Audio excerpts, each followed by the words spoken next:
guys, welcome back. It's been a while since I've had a chance to work on any cars because I've been so busy with everything else. But I'm getting back on the dually today finally. If you notice, the rims and tires, there's junk ones on there right now. I sent the other ones to the owner. I took them to the owner and he sent them out to get polished and everything because they were aluminum rims. So that's getting done while I'm finishing up the truck. Now this truck is on air ride and it's all the way down, and these tires are going to rub if I go to pull this outside, because I need to pull this outside today because I want to wire wheel the frame rails and everything and clean them up because they've never been done. They're kind of rusty and crappy looking. Since the bed is off, why not just clean it up, shoot it with some epoxy primer and some black satin black paint. But my goal today is to get it wire wheeled down and get it ready. But I'm gonna leave it bare metal in the shop until I get ready to paint the truck itself. So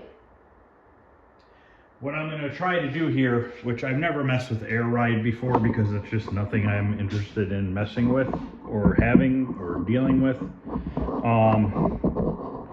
I'm going to see if I can disconnect these front lines from this power block here, and I might have the wrong size fittings. I'm probably gonna have to go back to Home Depot and get different size fittings, but I'm kind of hoping that I can just put a T in here and then a Schrader valve and just fill the airbags up from my air hose itself. This is currently not hooked up. There's a bunch of wires in this thing that are all ripped out, disconnected from when it was in the accident and it got torn apart. I am not fixing the wiring on this truck. I have no interest in it. I don't know what they did to it. So I need to do is figure out, this looks like this line and this line are the two lines that go to my airbag, to the airbags, and this must be the feed line here. So we need to disconnect these two, put it into a T, and then see if we can get this thing to fill up. Now, I don't know if these Home Depot fittings are gonna work. I wasn't sure how big the line was. I should have looked before I left, but I didn't. But usually you can just push in on these collars and these lines will come out. Okay, I don't think the T I bought is gonna be the right size, which sucks, which means I gotta go back. These T's, they say they'll handle 160 PSI, which I'm not gonna put that type of pressure through it, so I'm not too concerned about it. Yep, the wrong size, damn. So now I gotta go back to Home Depot, get a bunch of different fittings. I was hoping I can use this line between the Schrader and so basically this is 3/8 inside diameter. So I'm gonna need a shark bite for this, which is fine. They do have 3/8 shark bites I can use. That's basically what these are. They just look like a shark bite.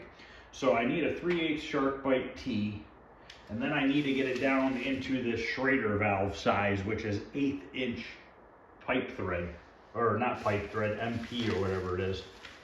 So I was hoping that I could use this, but apparently that's not going to work. I do have some brass fittings here that I bought. These go from 1/8 inch FIP to 1/4 inch FIP. So that sucks. Now I gotta go all the way back there and get what I need, because I need to get this up off the ground. Today is a perfect day to wire wheel this. It is 60 degrees out. I bought a $10 bodysuit from Harbor Freight with a hood and everything. I bought a new face shield. And I bought some cheap grinding or wire wheels and shit from Harbor Freight.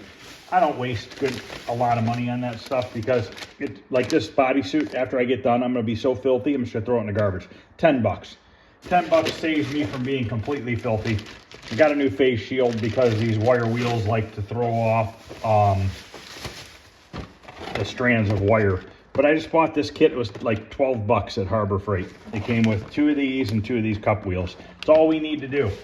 Just want to try to clean this frame up the best we can. Bought some acid brushes for 3 bucks. These are nice to have when you're doing seam sealing or stuff like that. So I guess I'm going back up to Home Depot to exchange some of these fittings and get different fittings. And then I will be back to hopefully get this thing fitted up and lift it up the air so I can pull it outside. I also have to do it to the back of the truck too. It's not as important in the back of the truck as it is in the front. I could probably leave the back alone, but it would be kind of nice to just bring it up all the way. Plus, when I go to paint, I'll be able to get underneath the rocker panels a little bit more if I can get the truck up in the air higher. So I'll be back, guys. Thanks. Okay, I'm back. Hopefully now I have the right size fittings. I've basically spent all morning running around. It's already noon. We gotta eat lunch here soon. But if I can get this aired up and outside, I'll grab lunch real quick, and then I can start my couple hours of wire wheeling, which is not going to be fun. And it locks on. You know, even if this thing fills up with air and I get it outside and it leaks down, not a big deal, because after I get done, I'll just air it back up and bring it back in.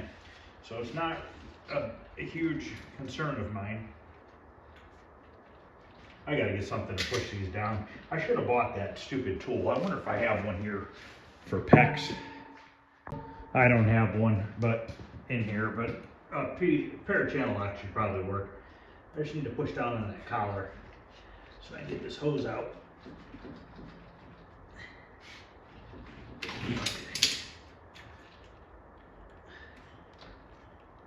Now I plan on spending a couple hours wire wheeling this thing, try to get it pretty cleaned up.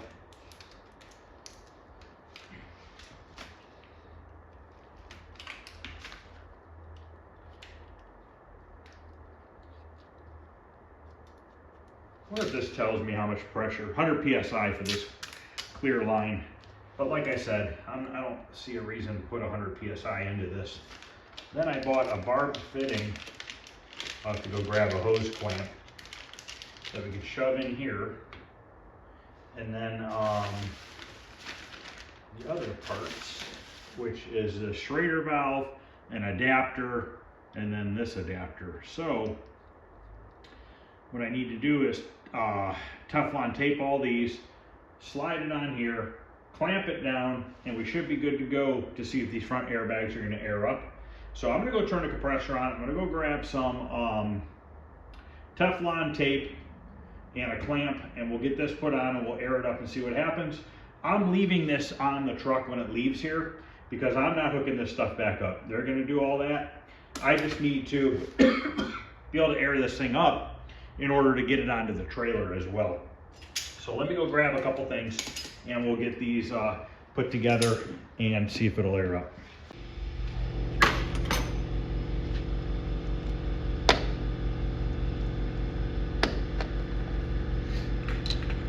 Hopefully by Teflon taping it, as long as those shark bite fittings, tees, don't leak, in theory, shouldn't leak down. The good thing about having a Schrader valve is you can release the pressure to lower it back down if you need to. So I'm going to stick this one end into the vise here so I don't have to use multiple wrenches.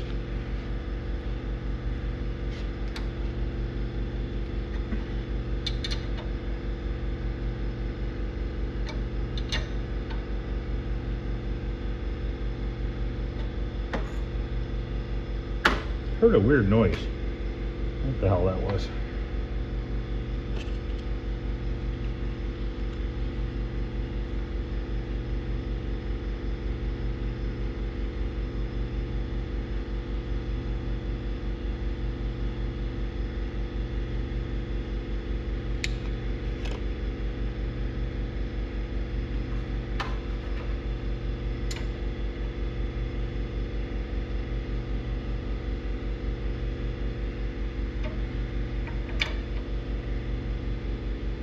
Should be good. Got a hose clamp here.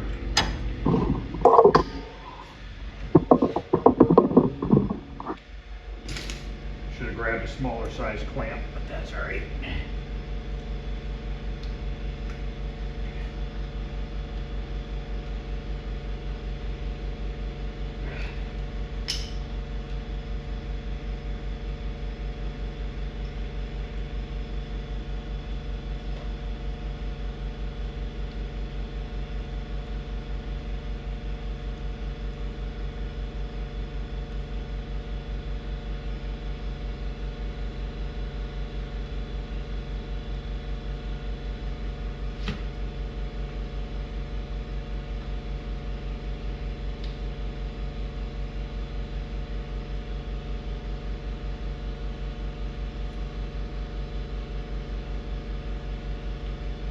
All right, let me get my air hose. See if this thing will take some pressure. Right now I have a 2x4 wedged in the lower control arm to the bottom of the frame just to keep it a little bit off the frame.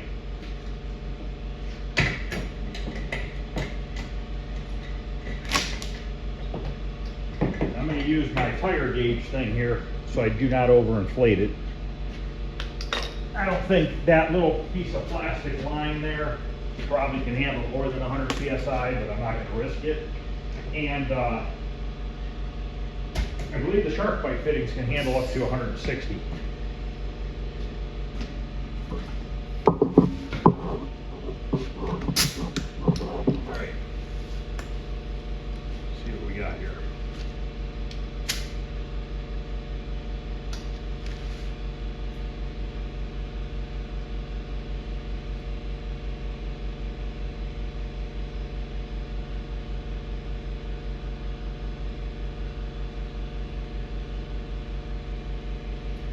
I believe it's working. We'll know here in a minute.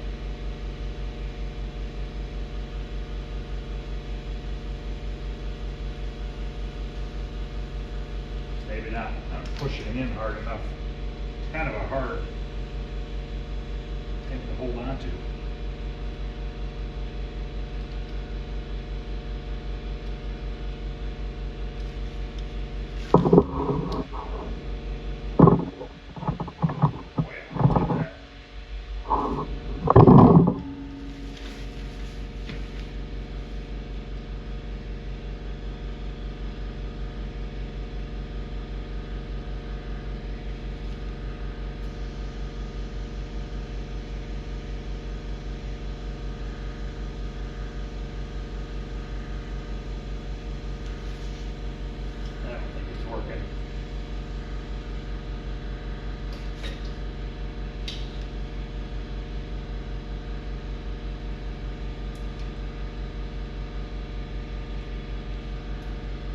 All right, let me mess with this for a second, see if I can stabilize it enough to put air in it.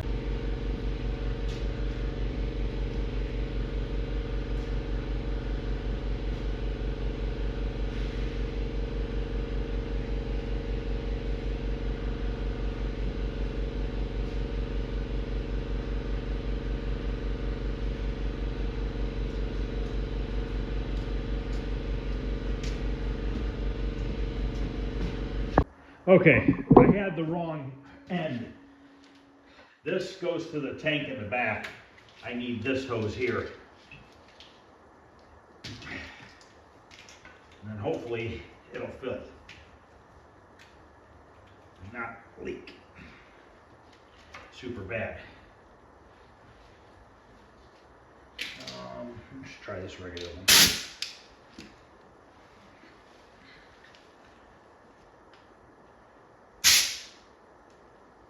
Still not wanting to fill.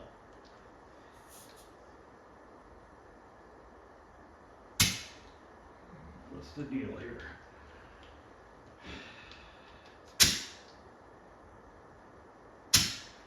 Do I not have my air compressor on all the way? Well, it's on. I don't know why it won't fill. That is odd.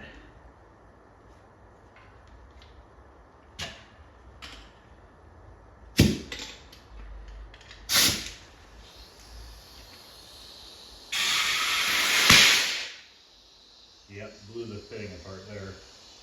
Okay, so looks like what I'm gonna have to do is go back to Home Depot for a third time and pick up a barbed fitting. Barbed T, 3/8 barbed T, and we'll put those in, and then hopefully I'll get this thing outside and I can wire wheel it before it gets dark. So I might as well go back to Home Depot for the third time today, and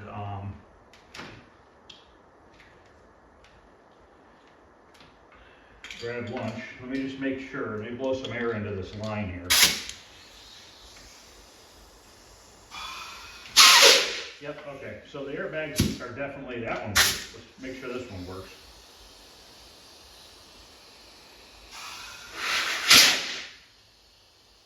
Okay, they're working.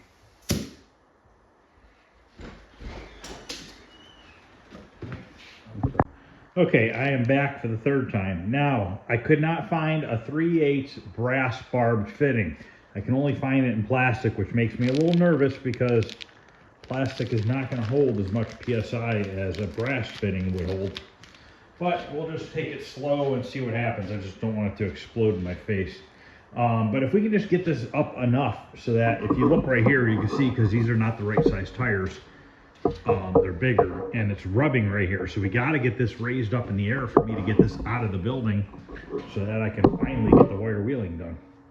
Okay, I got the T on the two lines going to the airbags.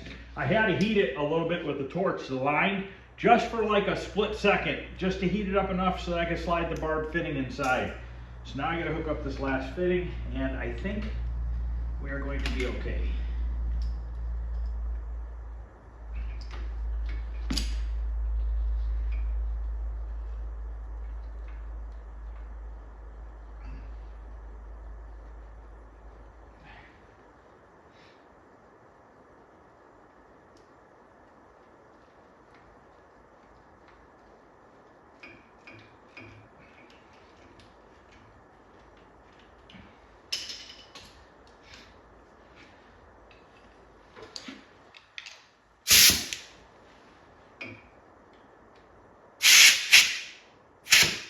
Still won't let air in.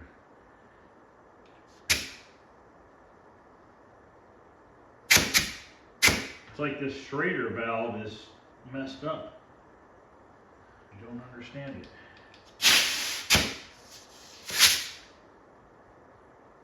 Alright, I have to take that apart and see what the deal is with that. Alright, now let's see if it works.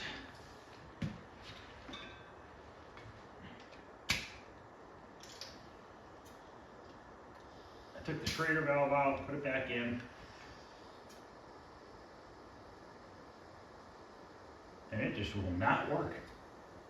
I tried it without the valve in and it worked just fine. I have no idea why this is not working.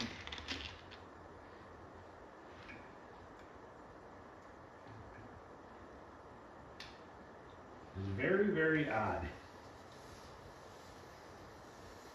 It's got a little pressure behind it.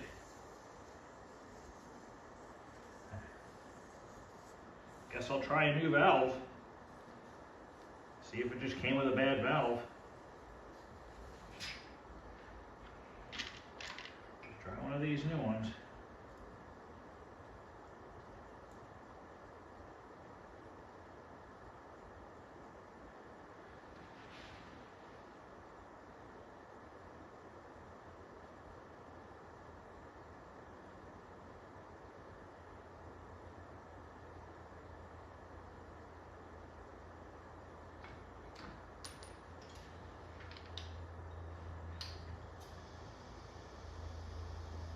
I don't know, it's just letting the air in really slow for some reason. You can hear it.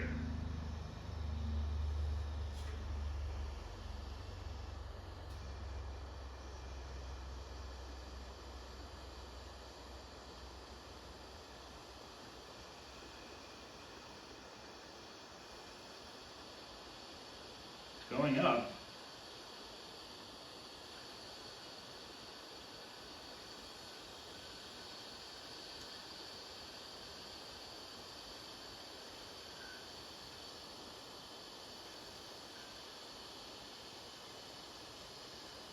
I don't want to go too far. I'm really afraid that thing's going to explode. I do have an air leak.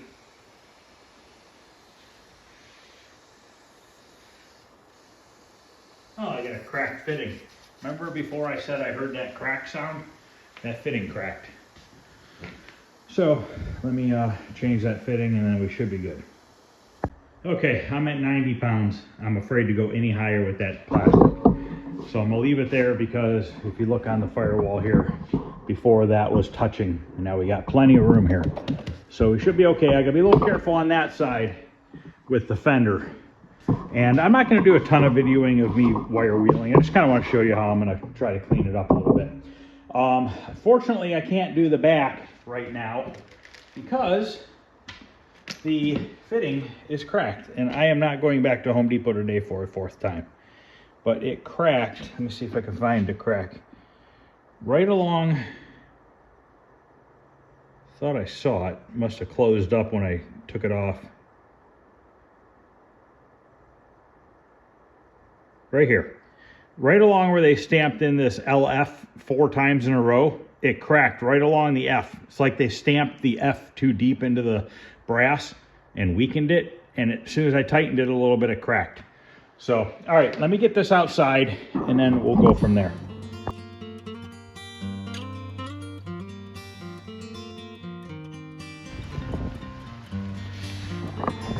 Okay, so I'm not gonna film the whole thing. I'm just showing you what I'm doing here.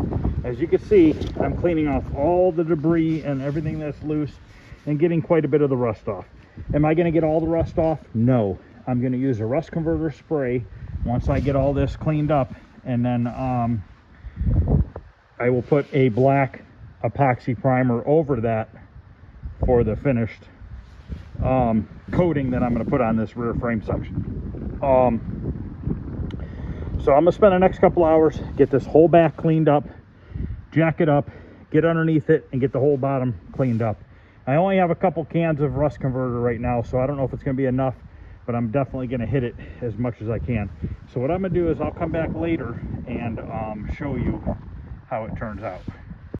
All right, it's getting clean. It's been about an hour and a half so far, and you can see a huge difference in how clean I've gotten it from what it was before. It was a disaster. So I'm going to do a little bit more, get into anywhere else I can get into, and then I'm going to spray some black rust inhibitor on it. And I'll show you what it looks like, and that's pretty much going to be it for today. I am filthy. Need to take a shower. Just trying to get this done today because it's supposed to rain the next 3 or 4 days, and I definitely did not want to do this in the shop because it is a mess. But it's getting there, so I'm definitely happy with how it's looking. Okay, it's back in the shop. Really not a great video or anything like that. Just kind of wanted to show what I was working on and doing. So it's all has rust converter on it. I went and bought a couple more cans, so it's got a good amount on it. After I paint the truck itself, then I'm going to paint the frame and everything with probably just going to use a black epoxy primer. Not sure yet. We'll see what happens. But that's pretty much it for this. Nothing late and great. Just wanted to get this cleaned up before it got really cold out and rainy the next few days. We are in the middle, almost about the middle of October now, and I live in Ohio, so it's not going to be much longer before the weather turns to crap. So I need to get this thing wrapped up and out of here. Still need to paint the front frame and stuff like that, but that's okay. I will get to that. My main goal was to get all that rust off that rear frame, all that scaly stuff. It looks a million times better. You're never going to see any of this. The bed goes on here, and the truck's so low to the ground that you're never going to see any of it. But I wanted to stop the rust. I didn't want the rust to keep continuing on for this guy. Ideally, the right way to do this would be to sandblast it, epoxy primer it, and go that whole route. But I couldn't, because in order to sandblast it, I would have had to take the rear end out. I would have had to take the gas tank out. The air tanks would have to come off. The brakes should be disassembled. You know, all that stuff would have to be done, because you don't want to get sand in your brakes. You don't want to get sand in your rear end. You don't want to get sand in your gas tank. So this is really the only other option besides tearing it down completely. So this truck gets driven. It gets driven a lot. And, you know, we're not building a show truck here. We're just building something that he can tow his show car with. So, all right, guys, thanks for watching. A few more videos coming on this. Probably Monday, I'm going to be working on it again. I'm going to be working on cleaning up the rust up there. I took the wire wheel when it was outside and got a lot of it cleaned up. Gotta do a little bit more to it. Found a couple spots when I was laying under the truck on the very bottom edge of the door that needs a little bit of attention. There was a couple little surface rust spots, but as soon as I hit them with the wire wheel, instantly were gone. Very, very minor, but I don't want to paint over any of that stuff, so I need to clean it. So a little bit more body work to do. I got a little bit of adjustment to do to the passenger rear door. It's hitting the bottom of the cab corner, so I got to adjust that a little bit. Do a little bit of body work, touch up to that where it chipped a little bit, and then I'll be ready to, you know, clean and scuff the firewall, that inner fender well, and all that. This inner fender side is already painted. I need to paint I might have painted the inner wheel well too. I think I did. So, all right, guys, thanks for watching. I appreciate it. And also keep in mind, there's going to be another 59 Impala hardtop coming up here soon. So all you Impala guys who watch the convertible will have another one to work on. So thanks for watching, guys. I keep saying that. One other thing, on my other channel, I'm going to be touching up the artwork on this arcade game called Kickman. So I will be hand brush touching all the artwork up, fixing all these nicks, scratches, and stuff like that, leaving the original artwork as is because it is in really good shape, and I would hate to put vinyl over top of it. See you guys later.